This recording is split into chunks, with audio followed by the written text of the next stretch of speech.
Top 9 news కి స్వాగతం.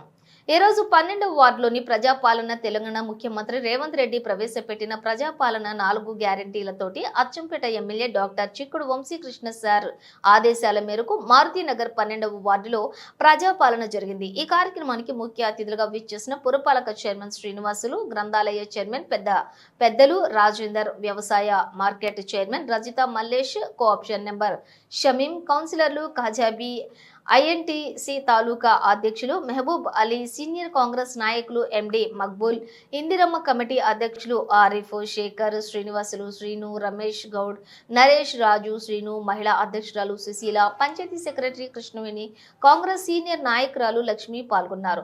ప్రజా పరిపాలన అంటేనే ప్రజలకు అందుబాటులో ఉండాలి.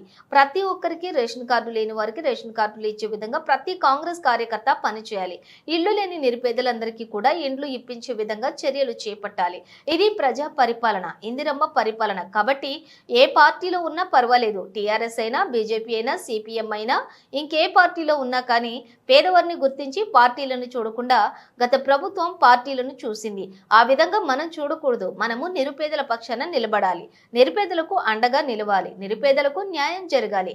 ఆ విధంగా ఉండాలని చెప్పి కాంగ్రెస్ ప్రభుత్వం రేవంత్ రెడ్డి ఆశయం ఆ విధంగా అడుగులు వేస్తుంది. కాబట్టి ఈ రోజు జరిగిన కార్యక్రమం విజయవంతమైనది. జై కాంగ్రెస్. చేయండి కార్యకర్తలకు మా పెద్దలు కూడా చెప్పడం జరిగింది.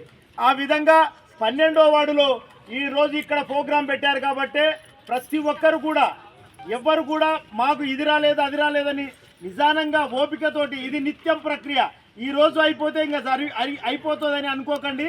ఖచ్చితంగా ఇది నిత్యం ప్రక్రియ ఉంటుంది. కాబట్టి ఇక్కడ అయిపోయిందని చెప్పి మళ్ళీ బాధపడకుండా ప్రతిరోజు మీరు ఇక్కడ ఎవరైతే అప్లికేషన్ చేసుకోరో ఖచ్చితంగా మనము అక్కడ నగర పంచాయతీ దగ్గరికి వెళ్ళి అక్కడ సూచనలు సలహా పెద్దలను అడిగి సార్ చైర్మన్ కమిషనర్ గారిని కూడా సలహా తీసుకొని అక్కడ కూడా అప్లికేషన్ పెట్టుకోండి. రేషన్ కార్డు రాని వాళ్ళకి అందరికీ కూడా రేషన్ కార్డులు వస్తున్నాయి. ఇందిరమ్మ ఇల్లు ప్రతి ఒక్కరికి ఖచ్చితంగా ఇది ఒకటి ఆలోచన చేయాలి. మాకు రాలేదని కొట్లాడిన దానికన్నా మనము ప్లాటు ఉంటే ఖచ్చితంగా 5 లక్షల రూపాయలు సాయం చేస్తుంది ఈ గవర్నమెంట్. ఖచ్చితంగా ఇల్లు కట్టుకోవాలి.